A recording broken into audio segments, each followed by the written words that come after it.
இயேசு கிறிஸ்துவின் இனிதான நாமத்தினால் என் அன்பான சகோதர சகோதரிகளே உங்கள் அனைவரையும் ஆசீர்வதிக்கிறேன்.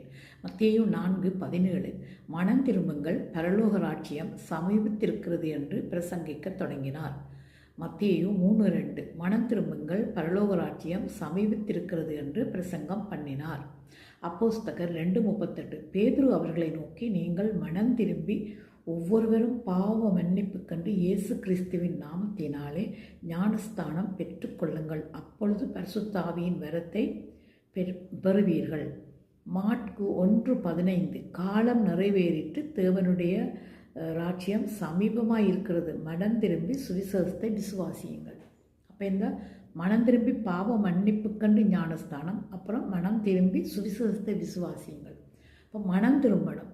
எதில் இருந்து எண்ணத்துலேருந்து மனம் திரும்பணும்னா நம்முடைய பாவ பழக்க வழக்கங்கள், பாவ காரியங்கள், எதெல்லாம் உலகத்தில் அநீதி என்று கருதப்படுகிறதோ அது எல்லாத்திலிருந்து விடுபட்டு மனம் திரும்பணும்.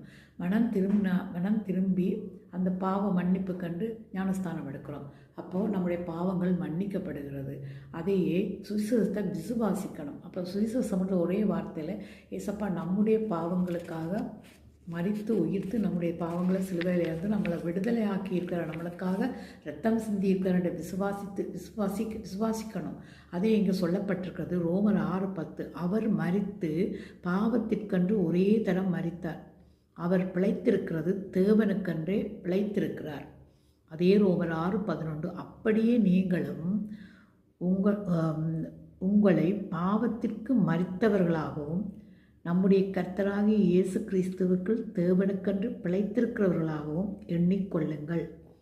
6:12 ஆகையால் நீங்களும் சரீர இச்சைகளின்படி பாவத்திற்கு கீழ்ப்படியத்தக்கதாக சாவுக்கு ஏதுவான உங்கள் சரீரத்தில் பாவம் ஆளாதிருப்பதாக.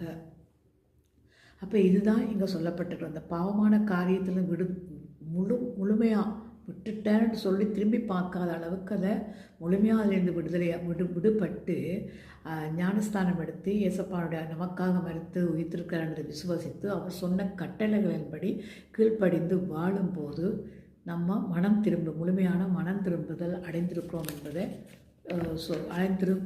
சொல்லக்கூடியதாக இருக்கிறது. அதையே 1 யோவான் 2:5 என்ன சொல்லப்பட்டிருக்குன்னா, அவருடைய வசனத்தை கை கொள்கிறவனிடத்தில் தேவ அன்பு மெய்யாக பூரணப்பட்டிருக்கும், நாம் அவருக்குள் இருக்கிறோம் என்பதை அதனால் அறிந்திருக்கிறோம். அப்புறம் நம்முடைய வாழ்க்கை முறைகளே நமக்கு சொல்லும், நான் உண்மையான தேவ அன்பில் இருக்கிறேன் என்பதை அது நமக்கு சொல்லும் இல்லையா. அதையே இங்கே சொல்லப்பட்டிருக்குது. இங்கன்னா மத்தேயு 11:29 நான் சாந்தமும் மனத்தாழ்மையுமாய் இருக்கிறேன், என் நுகத்தை உங்கள் மேல் ஏற்றுக்கொண்டு என்னிடம்